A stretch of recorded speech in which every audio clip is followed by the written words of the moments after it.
All right, welcome everyone. I'm glad to see some of you joining us. If you were with us last month, you know a little bit about what's going on, but we'll have some slides that'll be rolling through to tell you a bit about us and these gatherings. And if you're joining us, please post your name and the name of your organization. If you're representing somebody in the chat, and maybe just a very brief description of you and your work or your work.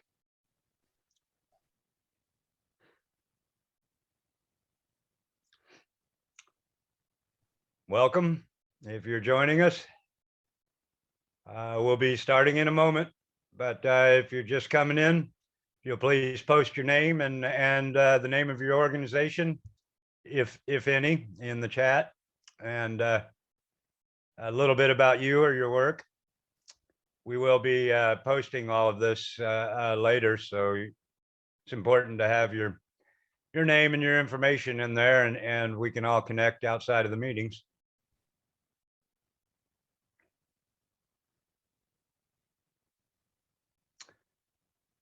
If you're just joining us, welcome. We'll be starting in a moment, but we have some slides rolling right now to let you know a little bit about us and these gatherings. And if you're just joining us, please post some information about yourself or your organization in the chat, who you are and a little bit about what you do.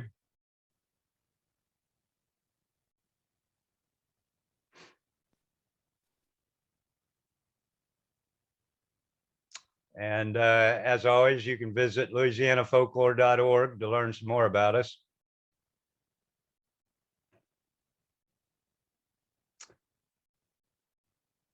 If you're just joining us, welcome. Welcome back, or welcome for the first time. We have a few slides rolling just to let you know a little bit about us and the gatherings. And if you're just joining us, please post your name and a little bit about you or your work in the chat.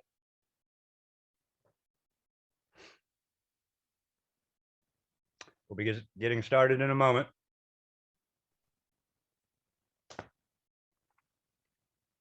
And really welcome to everybody who's joining us for the first time, and welcome back to everybody who's joining us again.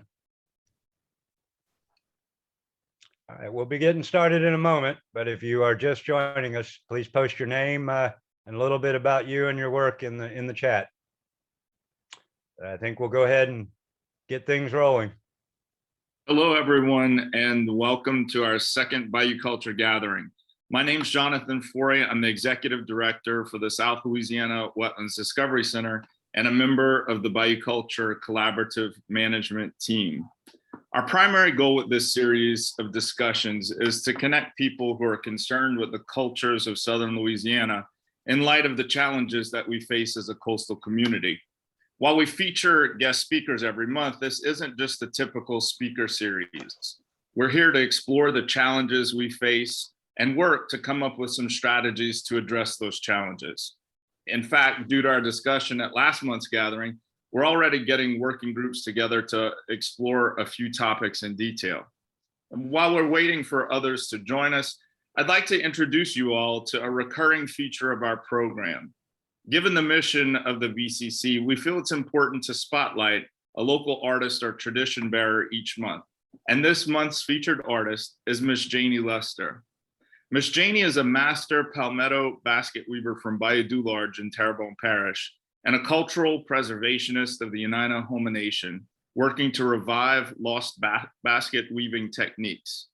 Miss Janie is widely recognized for her coiled half-hitch baskets, made using an intricate weaving technique lost to the Homa people for nearly a generation. She's received the Yainaihoma Nation Cultural Preservation Award, as well as the Louisiana Division of the Arts Folklife Fellowship Award.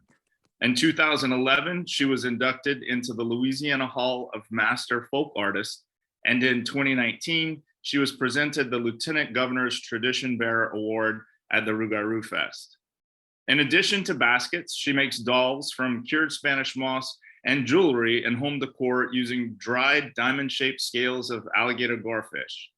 She demonstrates her traditional crafts at various cultural events across the state, including the New Orleans Jazz and Heritage Festival, and she's passed on her skills to her children and her grandchildren, who frequently join her at those events. We're very thankful for all of the work that she's done to preserve these traditions. So I'd like to take a minute to share with you what happens next.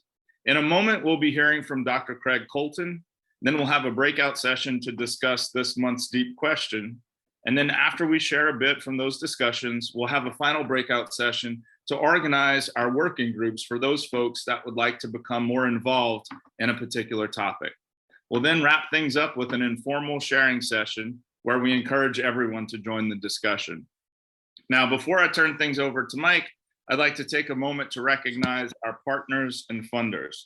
Our partners include the Louisiana Folklore Society, the Center for Bayou Studies at Nicholls State University, Center for Louisiana Studies at UL Lafayette, and the Louisiana Folklife Program. Our funders include the National Endowment for the Arts, the Louisiana Office of Cultural Development, and the Louisiana Endowment for the Humanities. And with that, I'd like to hand things back over to Mike. Thanks, Jonathan. Hi, for those of you who don't know, I'm Mike Saunders. I'm the program director of the Bayou Culture Collaborative. If you're just joining us, please post your name and the name of your organization, if any, in the chat, and a little bit about you and your work. You may have joined us just a moment late, and you saw some slides that Jonathan was showing about Janie Luster. That's going to be a little segment that we do at the beginning of every meeting where we spotlight a local artist or tradition bearer. Before we really get rolling, though, I'd just like to let y'all know that if you need more more information about our organization or these gatherings, you can always visit Folklore, www.louisianafolklore.org. And as well, we will be posting these recordings, a recording of this meeting, as well as the posts and the chats for later viewing. So we encourage you to go back if you missed something and look at the recording again. As well, before we really get rolling, I'd just really like to reiterate it, an important component of our work here. We are a collaborative, and we're really interested in everyone's perspectives. We're not here to advocate for any one management or adaptation strategy. We just really feel strongly that if we come together and explore the issues we face, we can begin to examine some realistic options. So with that, if y'all were with us last week, or last month, excuse me, it seems like a week, you know that we start things off with a little poll, just kind of frames the meeting, and we're interested to see what your responses are. So if you can click on a response real quick, I'll give you those results, right? And then we'll get started introducing Craig and let him talk.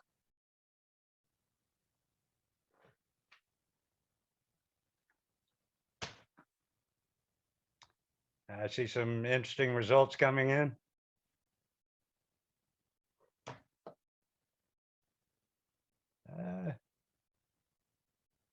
I somewhat expected results so far. And in just a moment, I'll be introducing Dr. Craig Colton, our speaker for the day. Well, I think our results show that pretty heavily weighted on the not well to terrible to unsure end of the spectrum. We have and that's appropriate given what Dr. Colton's going to address in a few moments. And so thanks y'all for responding to the poll. Just kind of a way to start the meetings off.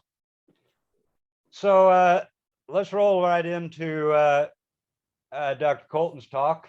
Very briefly, Craig, Dr. Colton is Professor Emeritus at LSU, having retired last year from his position as the Carl Sawyer Professor of Geography. He's written several books and a number of articles on coastal Louisiana. and is here to discuss a few things with us today, drawing on his most recent book, State of Disaster, Historical Geography of Louisiana's Land Loss Crisis. Excuse me. And so with that, we're grateful you're here, and I'd like to turn it over to Craig. Good morning, or I should say good afternoon, all. It's really a pleasure to be here. I want to thank this group for inviting me to participate here today. And I want to thank this group for taking on this considerable effort. It's really important that we begin discussing how we can bring culture, foreground culture, bring it up to the same level as this discussion we've been having about the biophysical environment. And I also want to thank Jonathan, who last week set me up perfectly by telling the story of how his family moved incrementally up the bayou, and now he's there in Houma, not quite on the coast anymore. My purpose here today is to talk about mobility as a part of culture, how it is fundamentally integrated within culture in Louisiana. And we'll go through 4 basic parts here. One, looking at the various prehistoric migrations following the Delta Gulfward. Then we'll look at the big diasporas that brought many people to Louisiana, in many cases through tragic circumstances, but then they adapted to place. Then we'll look at the more modest migrations, which have been more common in recent decades, of how people moved short distances for survival and cultural survival. And then most recently, there's been a kind of a continuing progression inland to escape land loss. Just briefly here, the Delta was formed in the latter stages of the, as the Pleistocene era glaciers melted, and there were a number of different deltas that formed over time. And as the deltas built out, Native Americans moved out with it. And we see evidence today. The earliest dating of the Louisiana coast really relied on the mounds, the archaeological evidence left behind by these prehistoric societies. Big Oak is in New Orleans. These mounds are down in Biloxi Marsh, south and east of New Orleans. There are no known ancestors to those prehistoric tribes, but the real examples of diasporas and people making migration and movement part of their culture really begins with the Native Americans. There were many who were displaced by the French. Some, particularly the Houma, moved down from the highlands along the Mississippi River down the bayous to escape warfare and enslavement by Europeans. They found sanctuary down the bayou. Later, there was some forced removal of Chickasaw and Choctaw who were in Mississippi, and they joined part of this Trail of Tears. And the Trail of Tears is the term that we think of today of forced displacement of Native Americans, and it brings back bitter memories, particularly when people are asked about making government-assisted relocation from the Louisiana coast. Perhaps the best known migration or diaspora is the Acadian, the Grand Derangement, expelled from Acadie, or what's now Nova Scotia, in 1755. The Acadians gradually reassembled in Louisiana and forged a new configuration of their traditional society. And the Grand Derangement is really remembered as a core part of their shared cultural heritage. Their dislocation and their reassembly hard-baked this idea of survival through migration. Enslaved Africans is perhaps the cruelest of the diasporas that brought people to Louisiana. They were forced on deadly voyages across the Atlantic, which became known as the Middle Passage. They were brought here to bring their expertise in cultivating rice. They contributed to architecture and other elements of Louisiana society and culture, but their African roots remained strong, and they had that shared ordeal of the Middle Passage that provides a unifying theme in their social memory and cultural heritage. More recently, from the mid-1970s, when South Vietnam fell in the mid-1970s, fishermen brought people who were escaping the Viet Cong and the North Vietnamese. They were brought to ships waiting offshore and transported to America. Once here, they were scattered throughout the country, but over time, they began to reassemble, and we have a large concentration in New Orleans and in coastal Louisiana. And with them, the memory of that diaspora is still very strong and provides a unifying theme for their society. Now, each of these groups has sustained certain elements of their culture, and they've also retained a strong sense of group identity, while also establishing deep roots in Louisiana. But it was that migration that provided a means for their long-term societal survival. Most of these groups also have multiple stages of migration once they arrived in the New World or once they arrived in the United States. And this map just simply shows kind of the secondary movement of the Acadians from off the Acadian coast and off the flanks of Bayou Teche out into areas west of those initial points of settlement.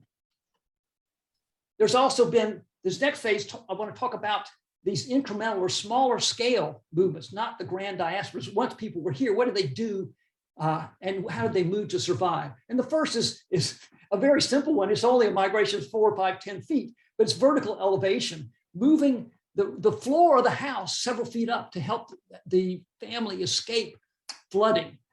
Even the more modest Acadian houses are still elevated 2 or 3 feet off the ground, which provides some protection. So vertical mobility has been one way that they've been able to protect their properties. There have been quite a number of other examples of small communities being devastated by hurricanes and the population moving inland. Oftentimes a small community reaches a tipping point where there's no longer sufficient basic resources to sustain a community, and the community moves up. Chenier Caminada, devastated by the 1893 hurricane, people moved up the bayou to Leeville. Now Leeville only has 2 or 3 full-time year-round families. Most of the people in Leeville have moved up into Golden Meadow. And this is a pattern that has occurred in a number of places in coastal Louisiana. This is my favorite part of this little presentation here, because this is a series of maps we did when I was working at the Water Institute. These were done by Scott Hammerling. The red dots indicate closed post offices in 1900. And that's important because there were at one time where all those red dots are, there was a sufficient population to support a post office. The US government doesn't open a post office unless there's a threshold population reach. So we see quite a number that had closed by 1900. We see even more that had closed by the year 2000. This is red dots of closed post offices in 2000. How do we make even more sense of that? That just looks like looks like they're all over the place. But this is the genius of Scott Hammerling that shows the mean direction and distance of post office moves. When one post office closes, that mail is redirected to another post office. And this shows where the mail was sent in relationship to the closed post office. And all these arrows, I hope you can see, except the one here in Jefferson Parish, point inland, actually kind of towards the center of the state and inland. This indicates not necessarily a movement of people in that direction, but it means a loss of population in the coastal regions. On the margins of the coast, people were moving inland.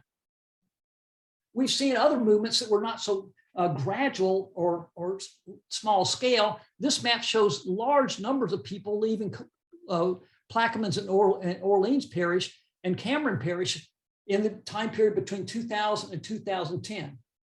What were people leaving? Hurricanes Katrina and Hurricanes Rita.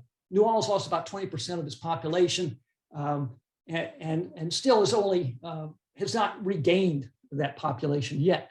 So people depart when there are extreme events that occur.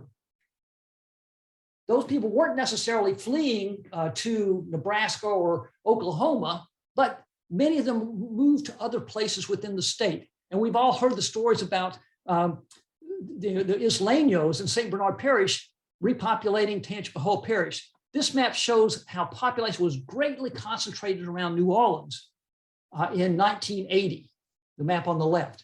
The map on the right shows more people in those parishes around the lake, in St. Tammany, Tangipahoa, St. John the Baptist, St. Charles.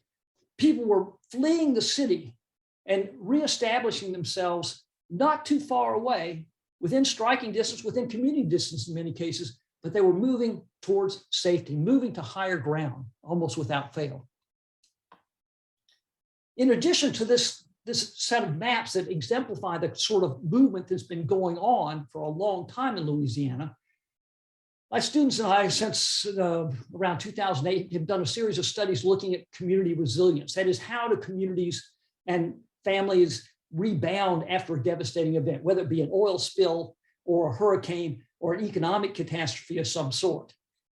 We found that there were three principal elements to resilience: mobility, relying on social networks, and a certain degree of ingenuity. But I want to emphasize here mobility.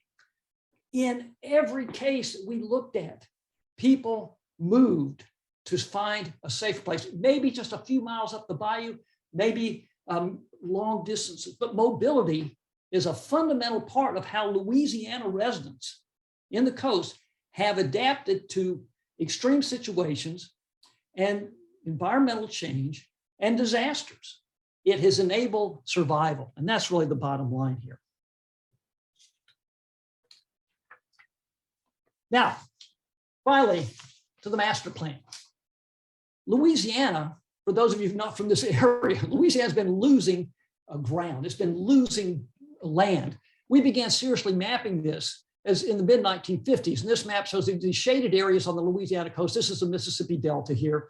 The brownish areas, the green areas show where there has been land loss at that time. That has continued to the present. And this map on the bottom with the wide swath of red areas show areas that are projected to be lost.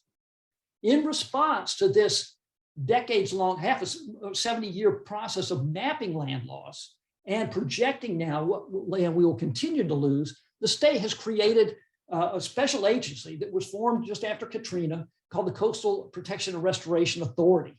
They have developed the Coastal Master Plan. This plan seeks to design and fund various projects that will restore bits and pieces of the coast, armor other parts of it, but try to protect not the coast that we knew in 1900, but a portion of the coast and try to put in place processes that will reduce the rate of land loss. We're not going to rebuild the coast, but these brown areas show areas where there are plans for diversions to divert the Mississippi River into the wetlands to dump sediment that will help rebuild that land. Green areas show areas where they hope to rebuild the marshlands. We have plans to rebuild the barrier islands off the coast that serve as a speed bump for incoming storm surge. So there's a whole, and there are plans to rebuild ridges, higher ground in the inland areas. This plan is touted as a 50-year, $50 billion plan that's probably going to cost more in the neighborhood of $150 billion, and Louisiana doesn't have that, okay? We don't have that money, but it's an ambitious plan, and it is moving forward. There are projects underway as we speak, and they've been working on this since in its current form for the last 15 years or so. Now, I talked about mobility. Where does mobility fit within the master plan? There's one small component in the master plan that really hasn't received any funding yet, but they call it voluntary acquisition. They don't want to scare people off and say, we're going to buy your property and force you to move. That's not at all the intent. But they do have a plan to offer people who live outside the protections, people who are in areas that there's really no other reliable way for them to survive, but to buy their property at market value so they have money to reinvest when they move inland. But it will allow for individual dispersal, not community relocation. That tends to create a situation that will contribute to cultural disintegration and long-term cultural loss. It really is a way of pushing forward a program that doesn't fully respect the need to provide a means for cultures and communities to move together. Now, granted, there is the Ile de Jean Charles resettlement project going on. This is funded with a federal grant being administered by another state agency, the Office of Community Development. It's underway, and they're moving this community that has seen land all around it disappear. Finally, the master plan doesn't really consider the pace of culture change, cultural adaptation.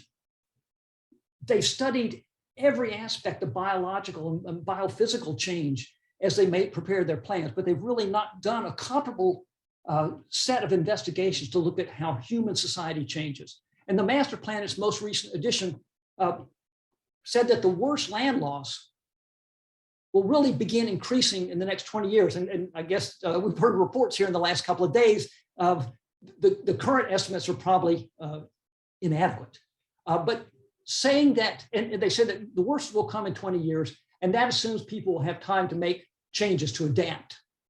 But they've done no studies of what the pace of cultural adaptation is. If we look at the pace of adaptation for hurricanes, that took more than a century for the French when they arrived. If we look at how we've adapted levees, major adjustments in levee construction and design operate on more of a 50, 60, 70-year cycle. Likewise, with agriculture, it took us about 80 years to begin to adopt sugar as a principal crop. So we've seen adaptation not occurring in less than a generation, but in multiple generations, okay? And ultimately, my point here is that there is an obvious place for a more robust investigation of the cultural dimensions of Louisiana's risk culture. What prompts people to adapt? What motivates change and movement? How can the master plan incorporate the lessons that communities have learned with how to deal with local risk and through their culture into its mission? And how can we bring about the discussion of community-led assisted resettlement into this vast master plan planning process? Thank you. And I will stop sharing. Yeah, thank you, Greg. Hey, thank you a lot. That's fantastic. And that's fascinating, Dr. Colton, with the post office movements. A really good way to kind of, show that movement. Well, we have a little bit different of a format. I'll talk about that in a moment. So we only have a very brief few moments here. If anybody has just a burning question for Dr. Colton or any clarification you might need, if you raise your hand in chat, I may be able to identify you there, or Maida Owens is helping us out. Or if you raise your hand in the Zoom feature, and Maida is helping us out with the chat, see if we have anybody with any burning questions. No, you must have covered that material very well, Dr. Colton. All right. Well, I think we'll move on then. So, if you were with us last month, you kind of know, and we're working out a fairly standardized format, hopefully, as these meetings go on. But we like to break off into different rooms so that we can interact with one another a little bit and address, drawing upon the issues we are discussing with that specific meeting, kind of address what we're calling the deep question or a deep question. So right now we'd like to kind of just send you guys off to some breakout rooms. So you can do that randomly and see if you guys can talk a little bit about what, how do you think the master plan should incorporate culture in the planning process, and see if you can brainstorm some strategies. Imagine yourself a generation 2 down the line. What strategies do you wish your ancestors would have put into place to try to preserve culture? And so if y'all can go have a little bit of fun with that for a moment, we'll see you back in a bit. Have we all returned from our breakout rooms now? Yes, indeed. I know I was listening to an interesting little exchange that kind of got cut off, so I hope everybody was able to speak for a moment.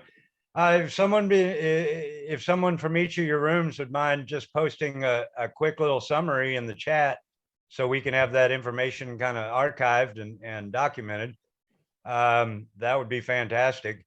And if anybody would like to share, to the group, if you can please click the raise hand and I'll see if I can call on one or two of you.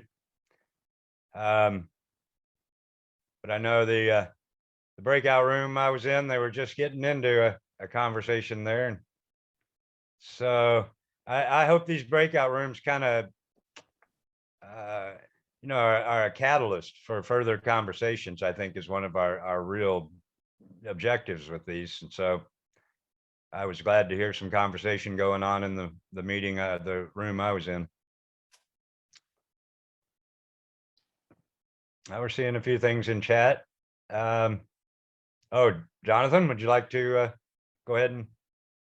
Yeah, one of the things that was shared with us by Keegan in our group was just about how people can help to drive this process of helping to make those decisions in the master plan. And so there's actually the annual plan and the master plan. And I want to say currently the annual plan is up for public discussion. So you can actually send in your comments to be reviewed if you see something in the plan that you would have a suggestion about. So kind of, I think what Keegan may have been getting at, and Keegan, please jump in if I'm misquoting you here or misrepresenting you, but making it more about people having a voice in those things and not just the plan being something that happens to them. Thanks, Jonathan. And I think the public comments are open until the 26th, as far as putting comment on the record. Mr. Earl, I saw you raised a hand and I was curious to hear what went on in that room after I left. Oh, you're muted, sir. Okay, can you hear me now? Yes. Okay. Well, we were really just starting to get into it when we had to come back to the full group. But one of the gentlemen in our group was beginning to talk a little bit about they're starting a mental health practice to look at mental health issues along the coast with people. And it got me to thinking and got into a discussion about something I heard in our presentation today was this thing about all of the biophysical money that has gone into the coastal master plan. And that's rightly so, and that there's a lack of cultural monies and how to bring in our heritage and our culture. But I need to make people aware, and what I brought out into the discussion is that I work closely with the commercial fishermen, particularly the oyster the oyster fishermen in the state. And there is a lot of mental anguish that needs to be addressed in our commercial fisheries, and that is central to our cultural heritage. And this biophysical work that's been done will still tell you the biologists and the economists and the ecologists who work with that biophysical data will still tell you there's so many unknowns that are there. So we didn't come up with, a remedy, but we wanted to make sure that we address the issue that when you speak to a commercial fisherman, whether it be a shrimper, whether it be an oysterman, whether it be a guy with a 20-foot boat or a 90-foot boat, each one is an independent businessman, and he has to develop a business plan, even if it's just in his head, on what he's going to do next year and 5 years down the road. And the unpredictability that we still have with all of the biophysical modeling we've done, it becomes very difficult for these individuals to invest money or to go to someone else to help invest money with them if they can't say what their business will look like or be like in the next 5 years or 10 years as our coasts change and as we change it through massive diversions and things like that. And that has caused quite a lot of mental anguish in the fishing communities. And that's at the root of our culture, our commercial fisheries.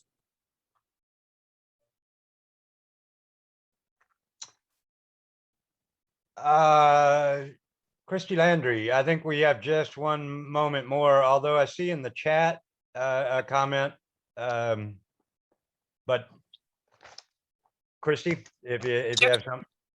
Yeah, just to kind of piggyback off of what Earl was saying about having a mental health aspect built into this too. We were just starting to talk about how relocation can be kind of a very big culture shock for a lot of folks, even with the voluntary movement. We're talking about moving people from coastal areas to places that are probably landlocked or have very little access to the recreational and job opportunities they had previously. So maybe considering adding to that opportunities for training in new jobs or career paths, or ways to help integrate these folks into their new communities that they're going to be moved into. Thank you. Thanks. Maida or Shauna, is there any, should we, I see in the chat, Francesca. I'm not sure if you guys can help me out. I can't really get to the, don't have the easiest access to here to get to that. But and I apologize. We're trying to, it seems that if we may be rushing people along a little bit, but we're just jumping right into the work at hand. I was just mentioning to some of the other team members, and I don't think any of us expected this kind of real readiness to get started from everybody. So we're going to kind of shift gears a little bit now, and we won't have the same format always in the future, but we want to go ahead and start addressing these working groups. The response was fantastic. We have people ready to go to work. So we're going to head out into another little breakout session here, and you can choose, and you may want to be part of one or more in the future. But at least right now, we'd like to kind of let everybody go out and kind of join in with some others with similar interests. Room 1 will be, ecology and culture, or connecting the coast. Room 2 about French language, Louisiana French, and immersion or curriculum. Room 3 about incorporating culture into coastal planning, and specifically trying to come up with some metrics to do that, which I know in the breakout room I was in was one of the part of the discussion. And room 4 will be about artists and their potential role in spreading awareness, one of the main objectives behind our group here. So if you'll please choose one of those rooms. Let me pass it off to Maida Owens for a moment, and she'll speak to you just for a moment before we head out. Hi, everyone. I'm also a member of the Bayou Culture Collaborative Management Team. And to get your working group started, you have 10 minutes to accomplish some tasks. First, everyone should introduce yourselves, so please be nice and share time. Next, you need to select someone who will organize and schedule your Zoom meetings. That person is not necessarily the working group chair, though. You can decide that later once you convene again. This person is more of a convener or organizer. And third, if possible, select a date and time to meet. That's when the real work begins. Everyone is encouraged, again, to post anything in the chat that you want others to know. These are concerns, questions, goals, anything. A Bayou Culture Collaborative team member will be in each working group. And in case you have questions, they will capture your names and we'll send them to the convener later, so you don't have to spend time getting emails together today. The team member will report back to the full group. We will share who the convener is, how many attended, when you will be meeting, if you were able to do that, and a little bit about your discussion. Remember that some people will want to participate in more than one working group. So please choose your group and go into your room. And I should have noted as well, you can remain in the main room if you would like to propose other ideas for future groups. And so we'll see you guys back in a few minutes. And I'll be joining some of you in the ecology and culture room in just a moment. Thanks, y'all. So Shauna, hey, my name is not Caroline. I'm Charles Sudcliff. I'm working in the governor's office. I work on policy to support the master plan, and I'm the chief resilience officer. So I'm thinking about how do we include some more of these cultural and community needs into our vision for resilience that's more holistic and more on the people side. So I'm just so glad to have been introduced to your group. But I do want to wonder, I'm sending an email to Caroline now, who kind of helped me find you all, just to say, what's the right way for me to interact with you guys? I don't know if you're going to produce recommendations or concerns or to how to, but I'd like to be one of the places that you kind of send those, or just to engage with you, but probably not at the working group member level. Okay. But anyway, just thinking that through, I just wanted to introduce myself a little bit and say what I was up to. I think that's great. I'm so glad you did. And we absolutely are planning on developing specifics, because I think that's one of the things that we talked about as part of this group. This group's been planning. You can see how many people came. We've been working on building it slowly out for about a year and a half now before we actually started these meetings.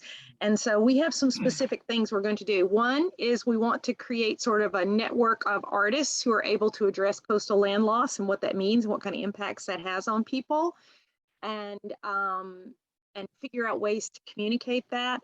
Another thing we're trying to do is work from the ground up and get ideas from people about other kinds of structures they need or steps. And then if you need structure A, what are the steps to get there, right? Yeah. Then we do want to have actual metrics in the coastal master plan for how you would measure the support for local coastal culture. So how is that measurable? And there's actually a working group on that right now, and they're in, what room are they in? Are you in touch with the actual master plan team on that? Because they do have a current way to do that. It might not be sufficient, and they might be able to tell you why it is as insufficient as it is based on what data they have access to. But it is one of the lenses that we're able to put on things. One that I don't actually know how it works, but yeah, you're we talking have to them? talked with, and I haven't, because Mike Saunders is the program director. He has been talking with the master plan people, and they are actually really excited about the idea that we might provide some real metrics, because mostly they don't have real metrics in there. And it's really the only area of their plan that doesn't have some specific metrics. So. Yeah, and I would say too, I know about some NGOs have gotten some funding recently to kind of think about, I'm not sure exactly how they're doing it, but kind of developing metrics as well as like who's benefiting from the types of projects that are in the master plan, and how does that, promote resilience in different ways. So if I can find out who that is, I can send them to you too, and maybe there's a conversation to be that would be really good. We'd love to be in conversation with those NGOs. One of the things that we're also we don't have a working group for it yet, because it's not really our thing, that we want to branch out to the rest of the state about, is the idea of receiver communities. Well, and how receiver communities are impacted, and look at what's happened, who's going where. And of course, the Water Institute has done a lot of that work. And as you know, we're heavily linked in with them, but we need to be thinking about what are the, as those people move in. And I know that I know that Maida Owens, who's on our team, just had a big meeting with all the Main Street programs to talk to them about how do you make a community a little bit more welcoming. And a lot of times these receiver communities are just a little further up. So it's sort of making these communities that are a little further up, or the communities on the North Shore, the Florida parishes, Lafayette. We've got a study coming out soon that CPRA commissioned from a researcher at LSU, asking that question and starting to identify what are some of the things that make a receiving community, and what do they need, and if you wanted to become a stronger one or how would you move in that direction. It's a very small study and it's kind of early days, but it does kind of start to create kind of buckets or trend lines to look out for. And welcoming is a perfect example, just ways to think about what it means. So part of this we're going to turn into, so if we say we need X, then what are the steps to get there, and what does that look like as a policy? Because it's great to sit there and say, we need this or we need that, or this is what people tell us on the coast, but we need to turn it into something that y'all can actually use. And I Yeah. think that's the biggest help that we need from your office. I mean, we need lots of help, but one key piece of this will be helping us translate this into how is an idea about cultural preservation a type of policy? You know, what does that look like? What other models are out there in the world? And does that make sense? No, it does make sense. And that's where my head goes, as to what are the policies that we should have, and I think that, my concern is just doing it wrong, just doing another Yes. version of doing it wrong. And I think Yes. that maybe doing it right means doing it 5 different ways, and people have to pick the Yes. one that's the right for them, all that Yes. sort of stuff. So I just think that's a really big question. People are at different levels of readiness or Yes. necessity. And I just think that it's incredibly complex. So I don't know really where, I also don't know, what,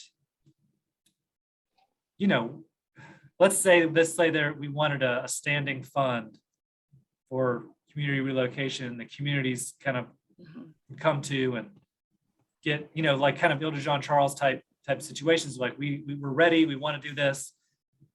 I don't know that where we would get those kinds of, what I mean? So like, there are so many steps to kind of. And that may be even bigger than we're thinking. It may be something more along the lines of trying to get some kind of niches for some of this cultural stuff that's 1 or 2 communities up. So it will be smaller community-based grants that could help them do things. I understand. And if you have an idea of a working group that you think would work really well, that you could see a specific thing that you would like a subset of us to work on, not a big area, but then that would be really helpful to us. You could say, I'd really like to see a subset work on, any recommendations that you envision policy or something. I don't know. I'm just making that up. And remind me, is this group have a regionally minute. defined? We have a minute. I'm sorry. Do Say it you have again. like a regional footprint that you're thinking about, or are you thinking coast-wide, or where does y'all's focus? We're trying to think coast-wide, Okay. so we'll see how it goes. Okay, that's helpful. I think we're coming back into the full group now. Okay, great. Well, thanks for talking to me.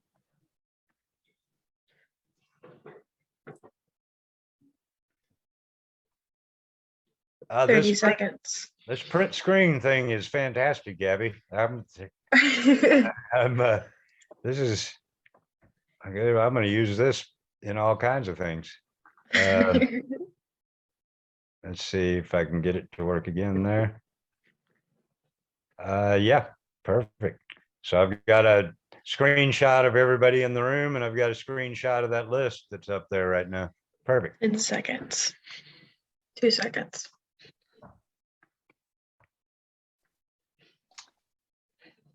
All right. Are we back live? Hi. Oh, okay. Welcome back, everybody. Hopefully, I know we're asking a lot of people in a short time here, but we're ready to get to work, and apparently an awful lot of y'all are too. So we're trying to make things happen as quickly as possible. We had several rooms that people chose to go to. I went to one, and a couple of our other team members did as well. And I rejoined the main room real briefly. They were talking about some other ideas. But in our breakout room, Ecology and Culture, Christy Landry volunteered to go ahead. I'm going to get the emails and contacts to her, and she's going to go ahead and put together a list of options for meeting times and reach out to everybody else. So Christy, if you're there, and if there's anything that went on after I left, or has everyone Sorry, come? yeah.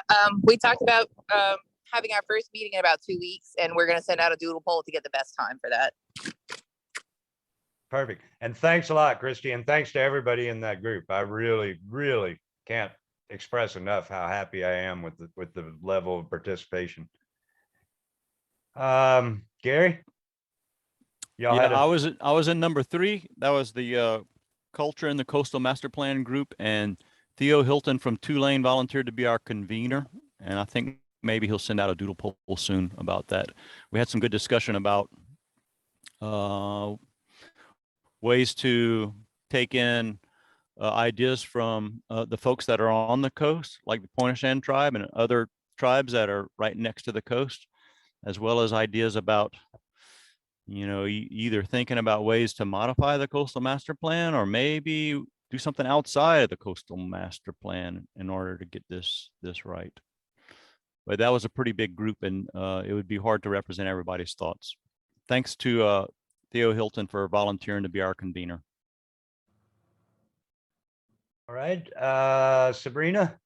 Hey, so I came in late. Unfortunately, I was traveling and then I got on. So I know that I've missed a lot, but I want to be sure that my email is included. I'm in Thibodaux, Louisiana. This sounds like a really cool project and Well, I'd love to be part of it. Well, welcome. And we have with the registrant list, we have all the emails, and we will be posting those so that, you know, if people need to connect outside of the meetings, they can.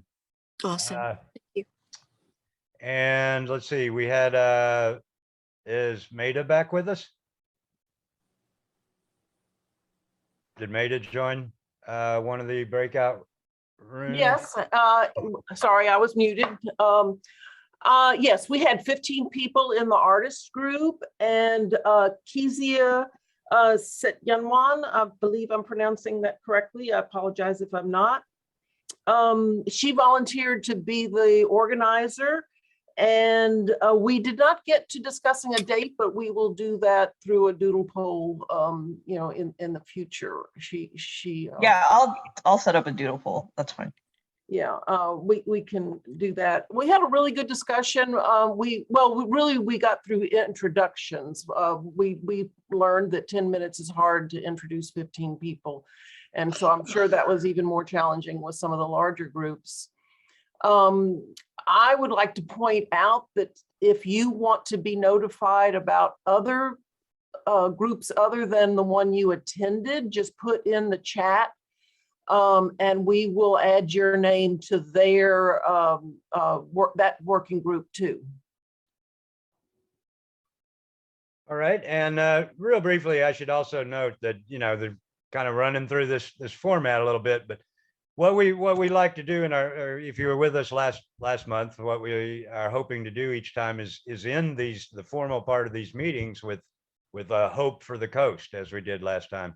This time, what we're seeing, or what I see, and I think that the team as well, is that these working groups that we're forming and the participation and the enthusiasm that we're seeing, that's my hope for the coast. And I think that, you know, so we've kind of used our hope for the coast format this time to talk about these working groups.